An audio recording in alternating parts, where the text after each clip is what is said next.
Hello everyone, and welcome back to my channel. It's so good to have you here once again, especially for today's story, one that many of you have been waiting for.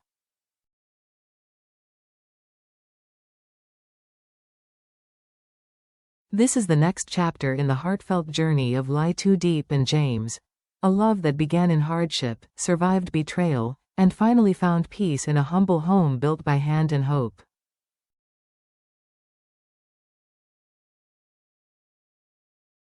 After so many storms, heartbreaks, and trials, James, Diep, and little Nhi have at last settled into a life of quiet happiness.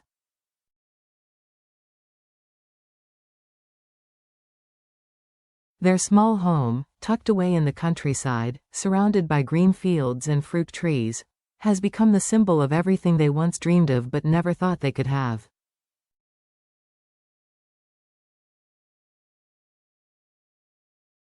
A place filled with laughter, warmth, and the kind of serenity only earned after years of pain.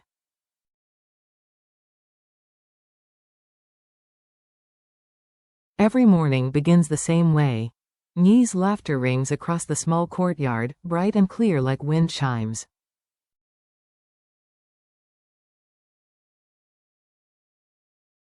Diep tends to the garden, her slender hands brushing dew from the leaves, her eyes soft as she checks the rows of herbs and flowers she planted.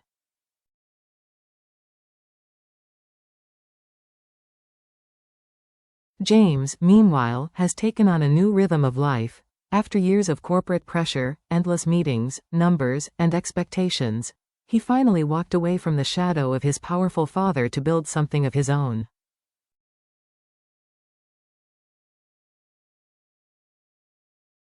He started small, an agricultural purchasing company he named after the initials of his and Diep's names.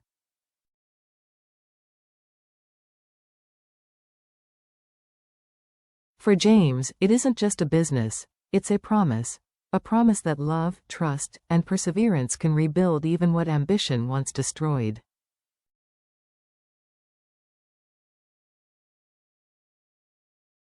And by his side, Diep remains his greatest source of strength, managing records, calling local farmers, learning how to store and preserve fresh produce.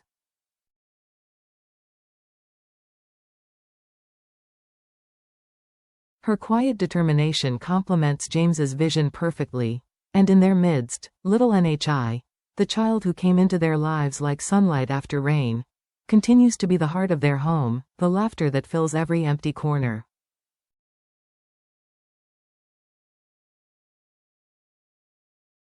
But life, as we know, always has its unexpected turns, and it is in those quiet turns that the next chapter begins.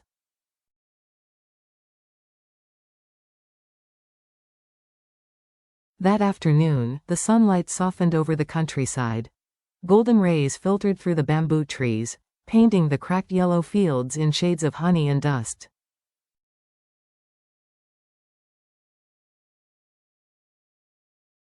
James drove slowly down a narrow dirt lane at the edge of the village, where an old, tile-roofed house sat quietly beneath a sprawling mango tree.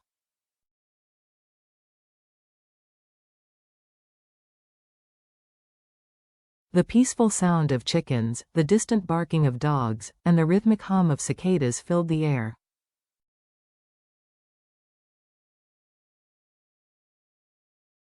In the front yard, a middle-aged man was spreading out dried corn, golden kernels shimmering beneath the fading sun.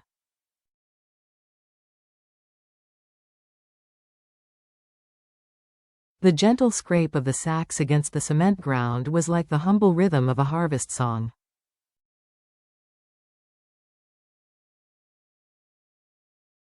The smell of straw, earth, and sunlight hung thick in the air, that simple, nostalgic scent of the countryside that seemed to belong to a gentler time.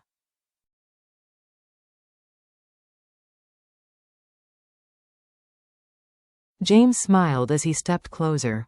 "Mind if I take a look?" he asked kindly. "This corn looks beautifully dried."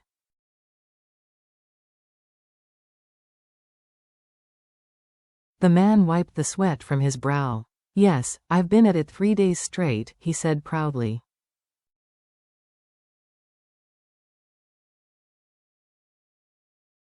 Both the upper and lower fields together give about 30 bags this season. James crouched down, picking up a handful of kernels.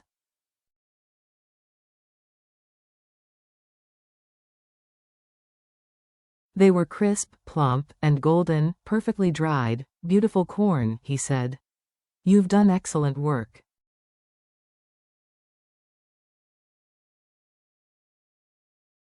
After some friendly bargaining, they settled at 65,000 Vietnamese dongs per bag, slightly higher than the local rate.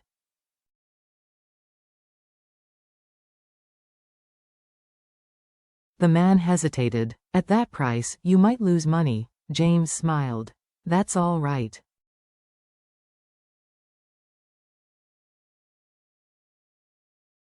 Think of it as a good start, our first partnership. The man looked at him, his weathered face softening into a grateful smile.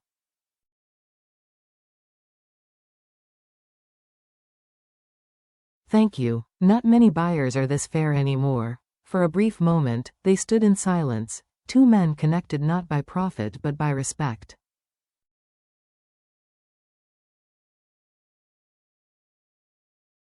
The golden light bathed them both, the breeze carrying the faint scent of burning straw.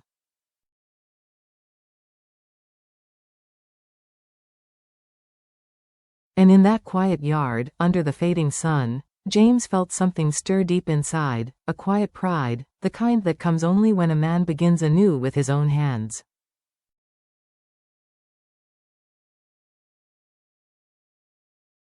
As he was finishing his notes, James noticed a young girl running down the road. Her uniform was dusty, her hair tangled, her face streaked with sunlight and tears.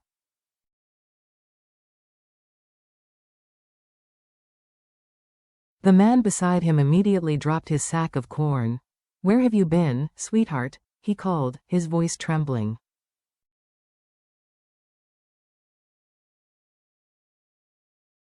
The girl stopped, catching her breath. Then, with a firmness that seemed far too old for her age, she said quietly,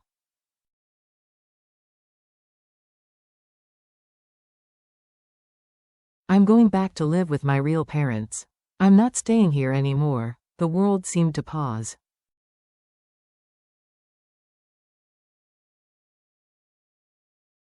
Even the wind went still.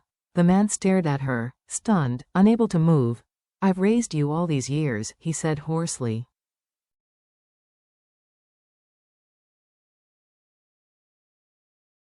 "How can you just leave me?" The child lowered her head, clutching her school bag tightly.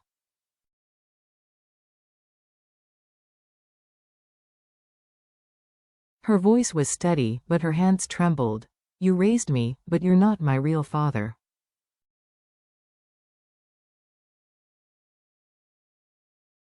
The words fell like stones, sharp, cold, unforgiving. The man's weathered face crumpled with disbelief.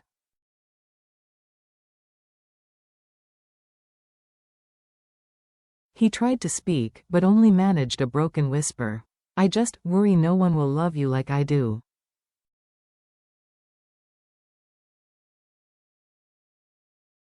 But the girl didn't look back. Her small figure grew smaller and smaller down the dusty road, until she disappeared beyond the turn.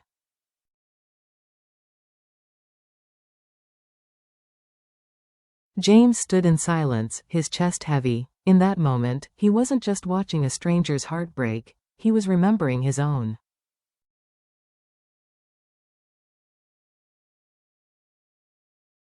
All the years of loss, the moments of goodbye that had shaped his life. He placed his notebook gently on the weighing table.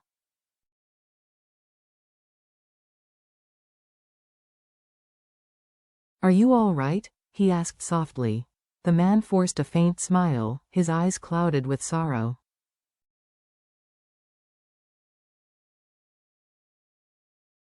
"I found her one stormy night," he said. "She was just a newborn, lying under the banyan tree by the gate, soaked to the bone.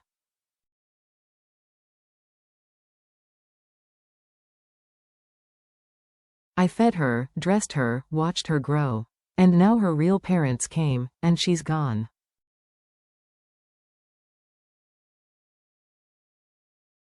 The evening light caught the lines on his face, deep, weary, full of stories. James looked down the road, then back at him.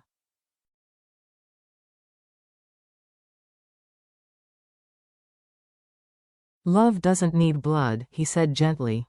Sometimes even those bound by it don't understand each other.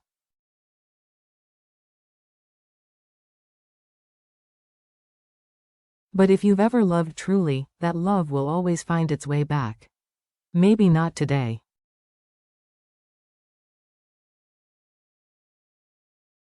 But one day, the man nodded faintly, and in the silence that followed, the wind returned, rustling the corn husks, carrying the scent of life, loss, and something like hope.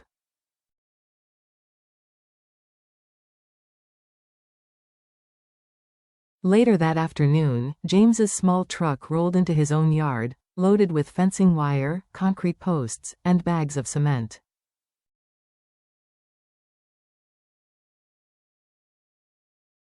He climbed down, rolling up his sleeves, his shirt streaked with dust, his face glowing with quiet energy.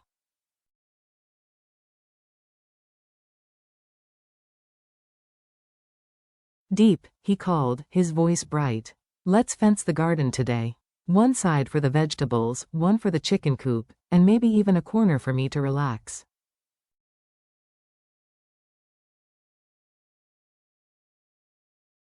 Diep appeared at the porch, sleeves rolled up, hair tied neatly, a soft smile on her lips.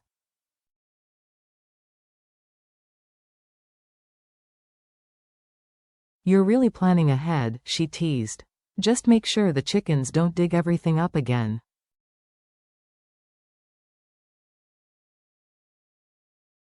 James laughed, that deep, easy laugh that seemed to make everything around him lighter.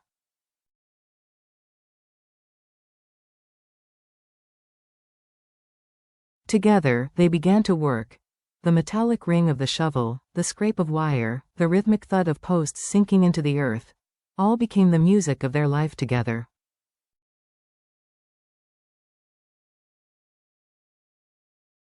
Diep carried water to moisten the soil while James dug deep holes. The scent of damp earth rose around them, raw, honest, grounding.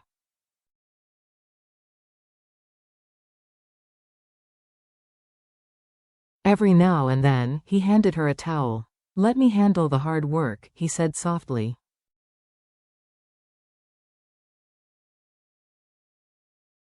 But Diep only smiled. It's fine. I've worked fields before, remember? This feels good.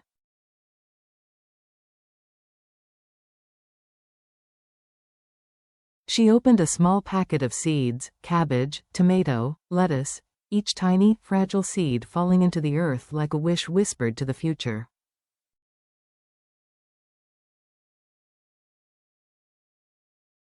James covered them gently, his rough hands moving with tenderness. They worked mostly in silence, but in their shared glances was a whole language of trust, gratitude, and love.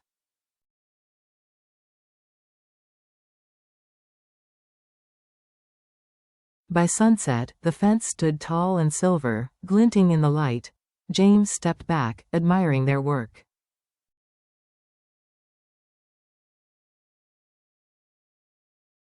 This is our home, Diep, he said quietly. It's not big, but it's ours. And it's built with love.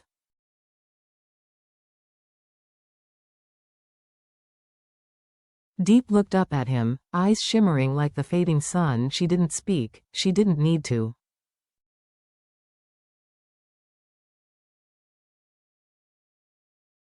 The air grew cooler. The fields turned amber. From the road came the sound of small, skipping footsteps.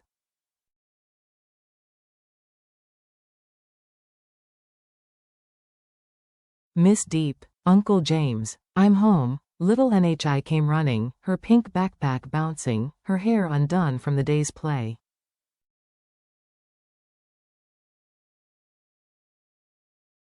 James grinned, brushing dust from his hands. Did you have fun at school? Yes? She chirped.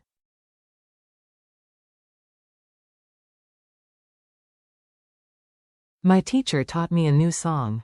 Listen, her voice rose into the air, clear, sweet, slightly off-key, but full of life.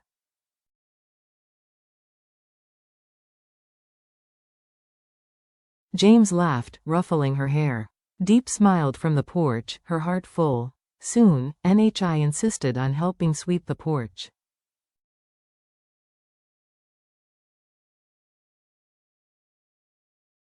James knelt beside her, guiding her small hands on the broom, and as she mimicked his movements, the sunlight caught in the dust between them, glittering like golden stars.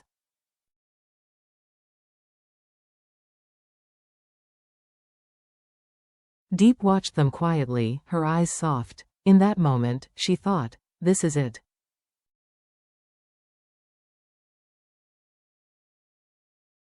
This is family.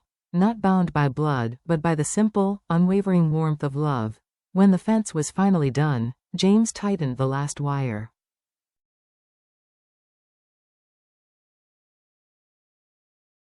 The metallic click rang softly into the twilight. He stood beside Diep, both gazing at the small garden, rows of fresh soil glowing under the amber sky.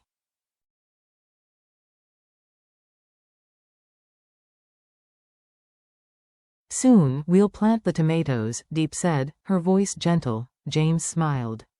Bright red among green.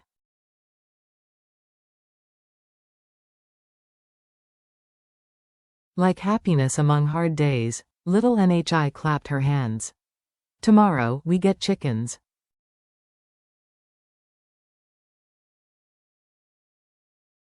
They laughed together, their voices blending with the chorus of cicadas and the scent of evening rice cooking in nearby homes.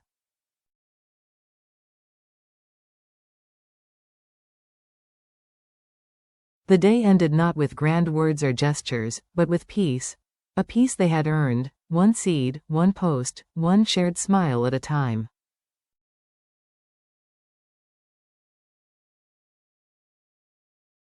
And as night fell over the small house by the grapefruit grove, a faint breeze carried their laughter into the stars.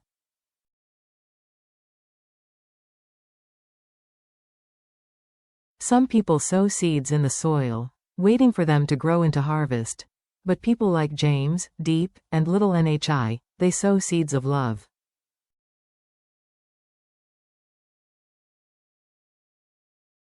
Of patience, of hope. They aren't just building a house.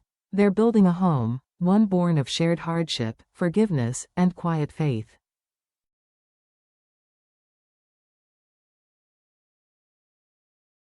Because happiness isn't always found in success or wealth, sometimes it lives in the gentle act of planting together.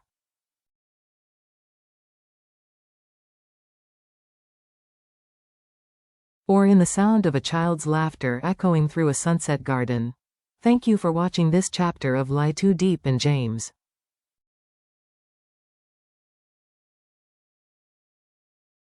Stay tuned for the next episode, where a sudden visitor brings unexpected news, and the peace they've built is tested once again.